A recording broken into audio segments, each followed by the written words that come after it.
Guys, good morning, good afternoon, good evening, depends on when you get to see this video. So my name is Esohe Esther Idehen, popularly known as the Transformational Goddess. So what do? I am a human capital or capacity development expert and an organizational development expert. So under these two canopies are several other layers, right? But for the purpose of this program, which is Center-ECD Enterprise TV, you're going to encounter me more as a mental health practitioner. On this program, we're going to be talking about my mental health and I, or my mental health and me, depends on the language that works for you. The subject of mental health is gaining a whole lot of popularity right now, especially in Nigeria. It's always been a topic of global concern, but in the last 5, 6, 7, 8 years, in Nigeria, it's beginning to gain a whole lot of traction and awareness. And trust me, even with the traction and awareness, it is still a topic that is a bit touchy for quite a number of persons. Why? Because people tend to assume that when they come up to say, "Oh, I need help," my mental health is suffering, they think that people tend to mistake them for people who have run skoy. In our local parlance here, that's people who are going through psychiatric issues. But these are two different things, right?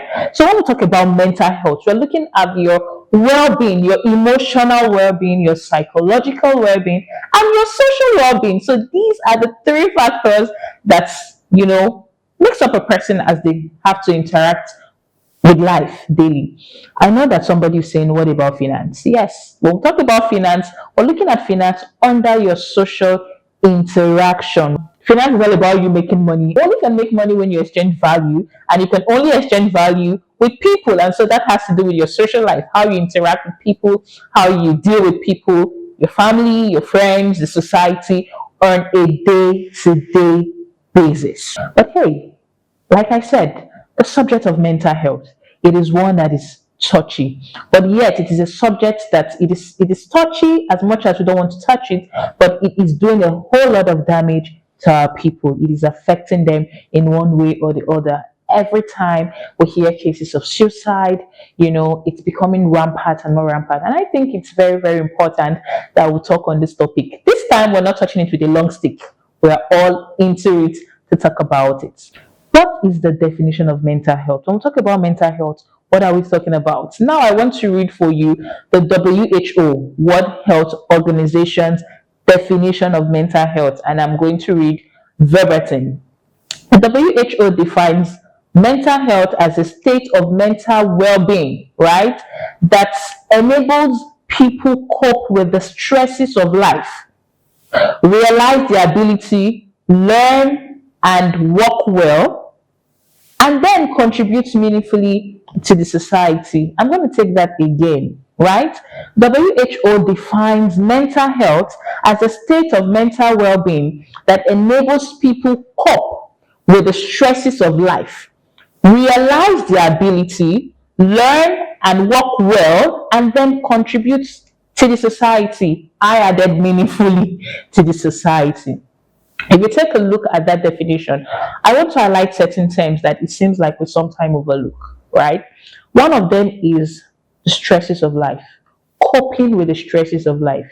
It therefore means that we are aware that life is not a walk in the park. It's not some cheesy peasy, right? Life is going to come with certain stresses.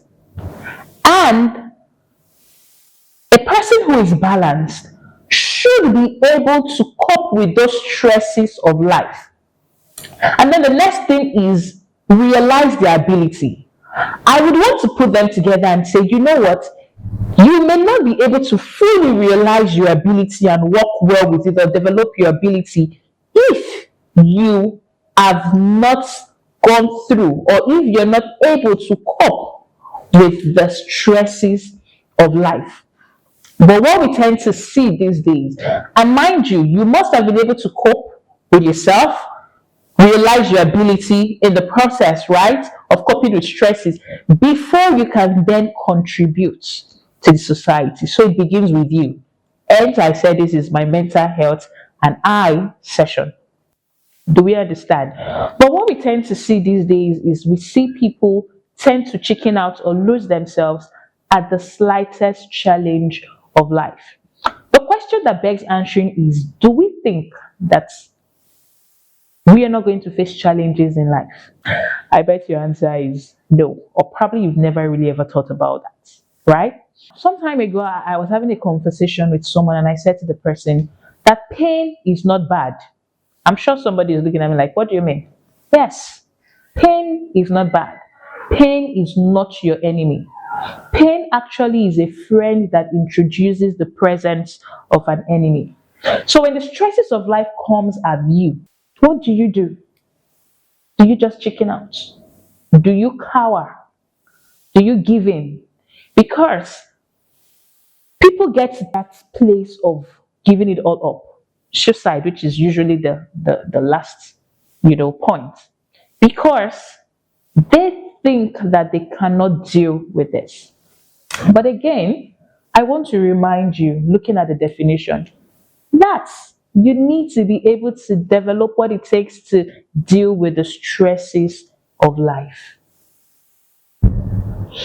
If you do not want to deal with pain, then you probably want to get to heaven really fast. But we don't want that, because you're on earth to do something. You're on earth to contribute meaningfully to your society. So, what are some of the ways that we can develop our minds, right, to be able to withstand the stresses of life when they come to us? I'm sure I don't need to mention this. We already know, I'm taking it for granted that you know that the mind is the powerhouse of the body. Yes, your mind powers your body. As a matter of fact, also there's a statistic, I think by WHO, that also states that 1 out of every 6 disability that we see is caused as a result of poor mental health condition, right?